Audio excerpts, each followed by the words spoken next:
that instance was the same ark. The undefiled, the defiled men of the Philistines took the people of Ashdod took that ark, played with it, carried it, and even brought it before the presence of their own God.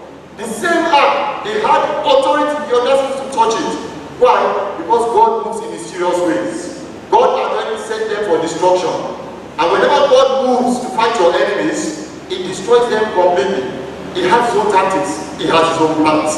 My prayer is that God will arise for you today and destroy all your enemies in the mighty name of Jesus. Amen. And so they took the ark and they brought it before their own God, Dagon. And what were we told in the account, that story? The first thing the Lord did was, first of all, give God a small knock. And they found him lying down on the ground. And you are bowed down completely before the King of Kings. All your problems will bow down before the King of Kings today. In Jesus' name. And one would have thought that they would have been wise enough to know that there is an issue in this matter. But what did they do? They chose to raise up their God, to place him above the King of Kings. And they did that, hoping that their own God will humiliate the Almighty God. But because there is no other God beside this God, what happened? God Almighty, in his mightiness and his glory, decided to cut off his hands, cut off his legs, and they said he was found with his tongue lying down, flat before the Lord. That's the portion of all your enemies in the mighty name of Jesus. All those who are troubling you today, their hands, their feet, everything concerning them will be cut off by the enemy in the name of Jesus Christ. And so it was. That was the God lying down flat.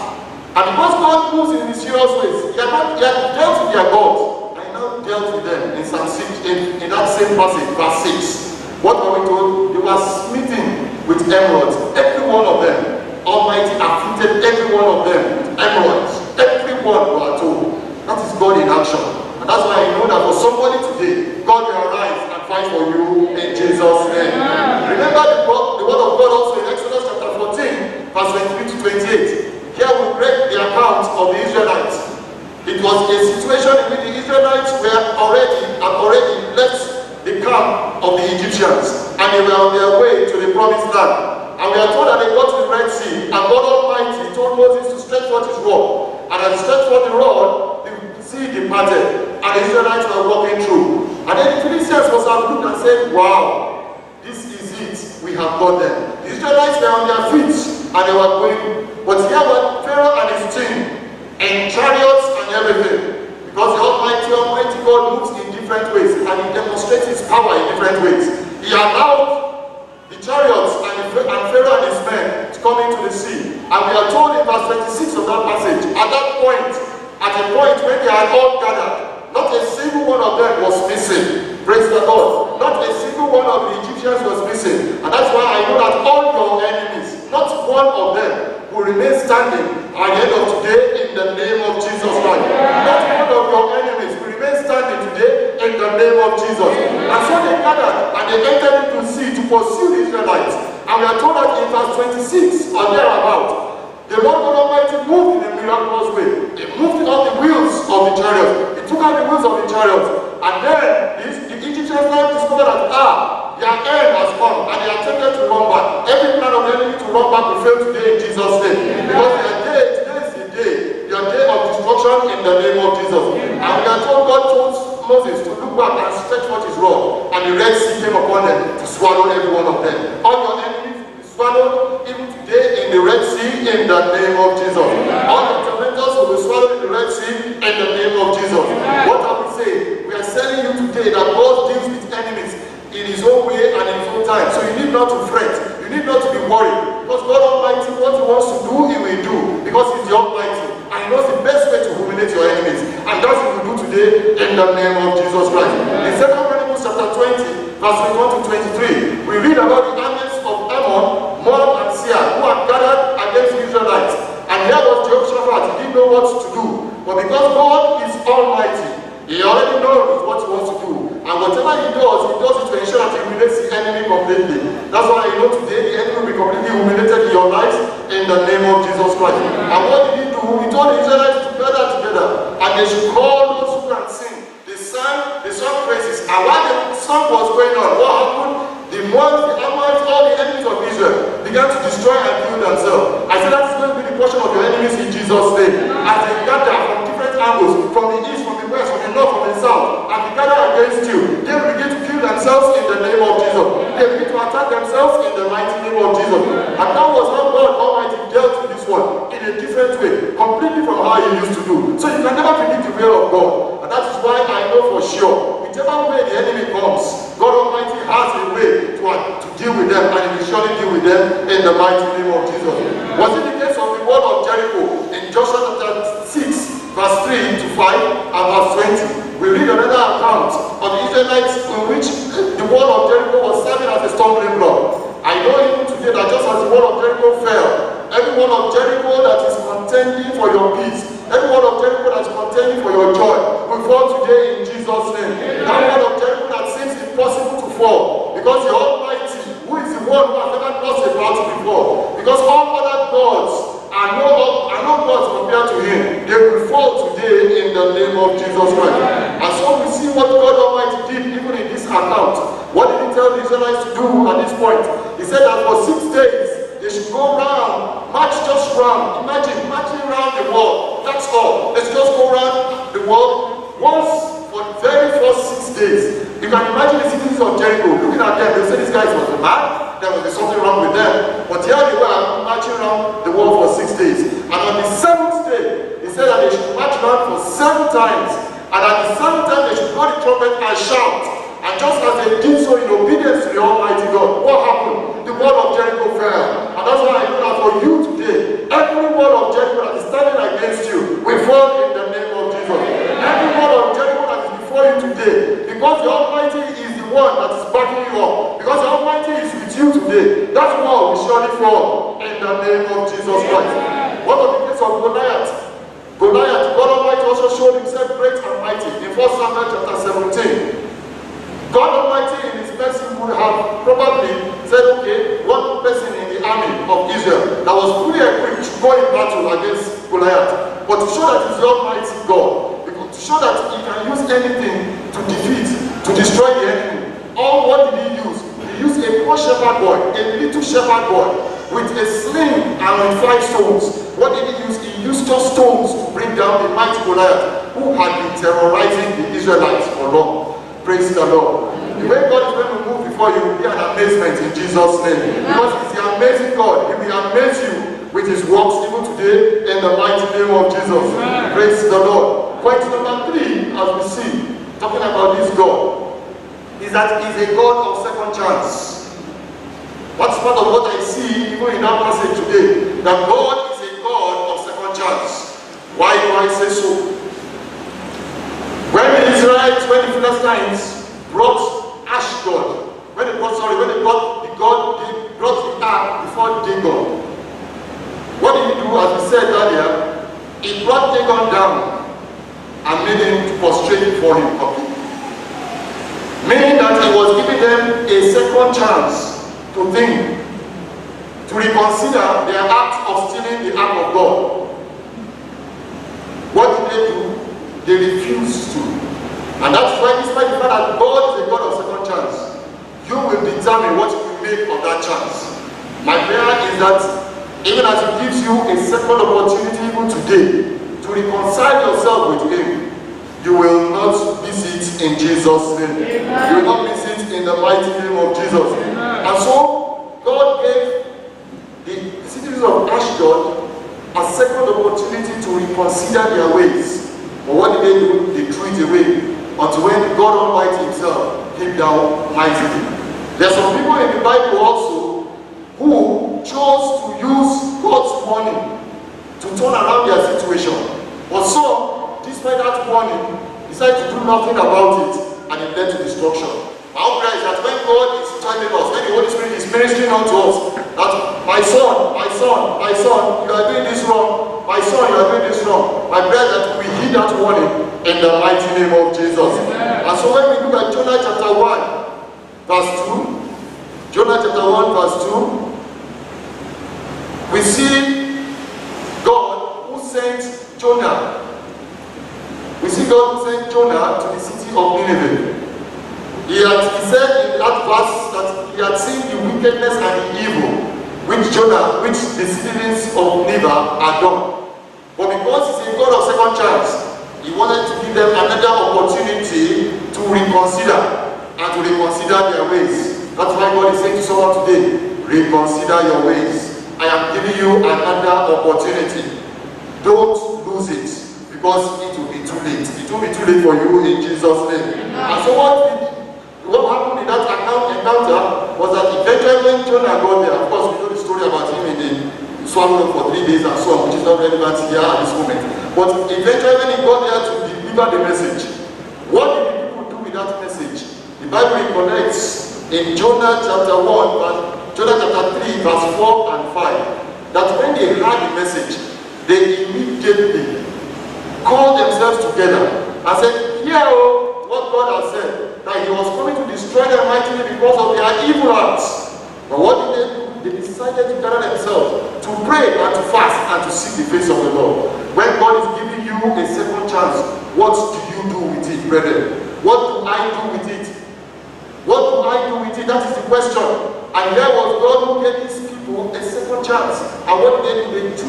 They chose to use it wisely. And they prayed and sought the face of the Lord. And in verse 10, we are told that God repented of the evil he intended to bring upon Nineveh. There was a city that were wise, and they did it, and they received a reconciliation with the Almighty.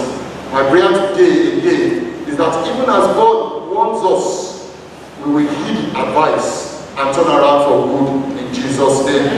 Hezekiah was told in 2 Kings chapter 20 verse 1 to 6 that he was going to die, and he should prepare himself to die. But what happened? Hezekiah cried out unto the Almighty, and we know what happened. God gave him 15 more years aside from killing him.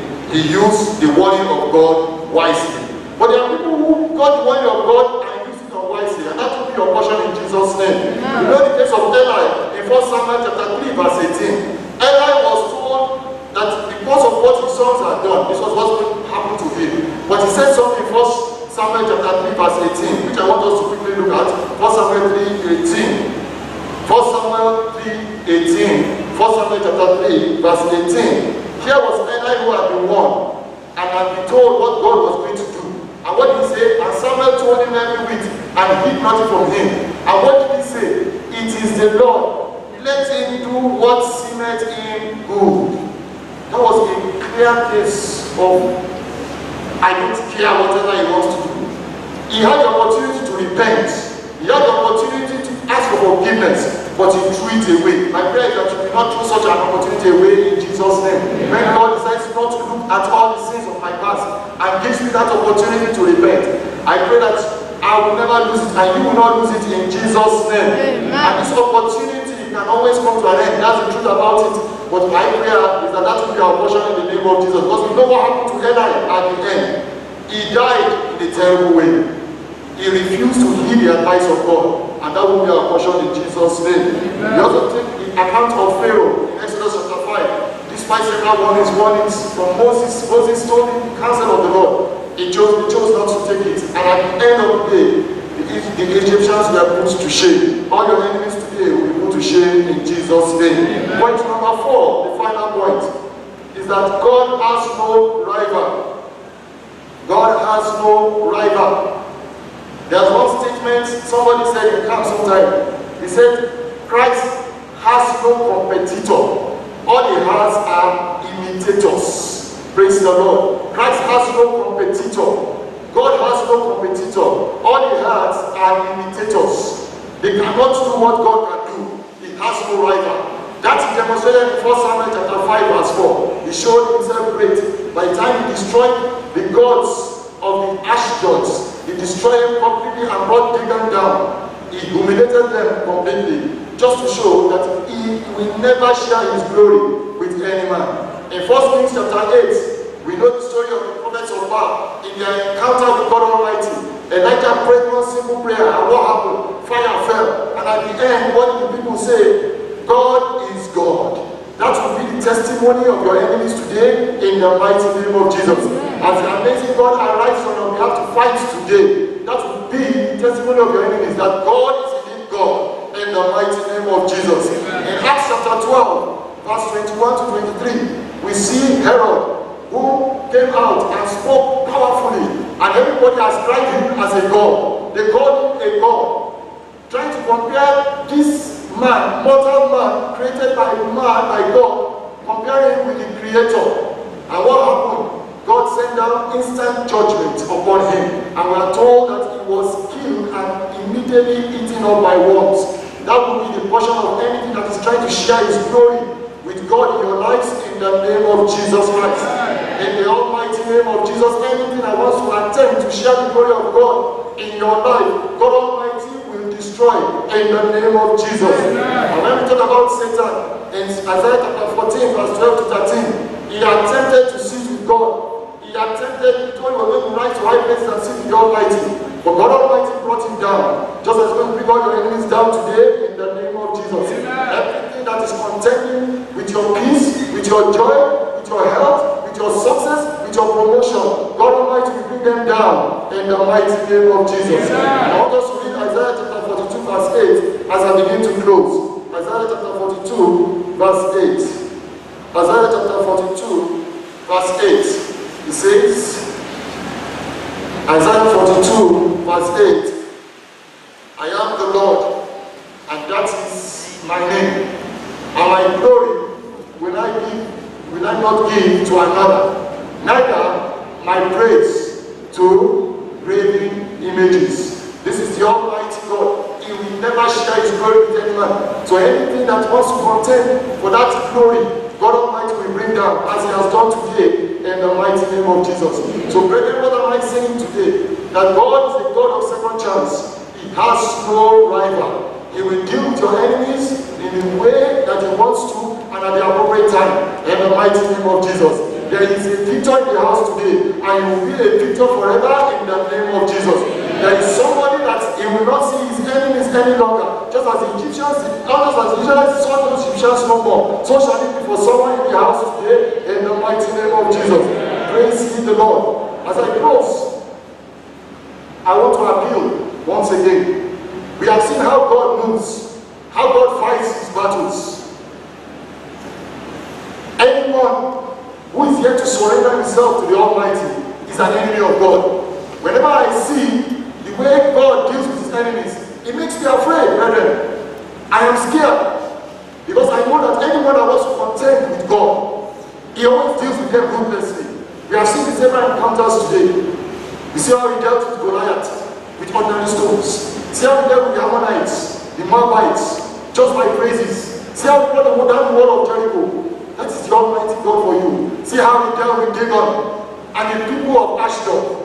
He cut off the head of Dagon, dealt with him ruthlessly. Anyone that refuses to give his life to Christ is an enemy of God. It's not only those who are doing evil, it's not only the Babalawo that's an enemy of God. But what you are saying and refuses to give your life to Christ is that God does not exist. You are saying that he has no authority over you. And I pray that it will never be too late for you in Jesus' name. With all eyes closed at this moment, I want to pray. Is there anyone in the house today? Is there anyone who is here to give his life to Christ? I want to appeal with you. With all eyes closed, I want to plead with you today. Please come before your Almighty God. The one who is able to deliver. The one who is able to save. The one who is able to protect and shield you from every evil and danger. The one who will put your enemies to shame. The one who is ready to bring an end to all your sorrows. Is there anyone like that in the house today?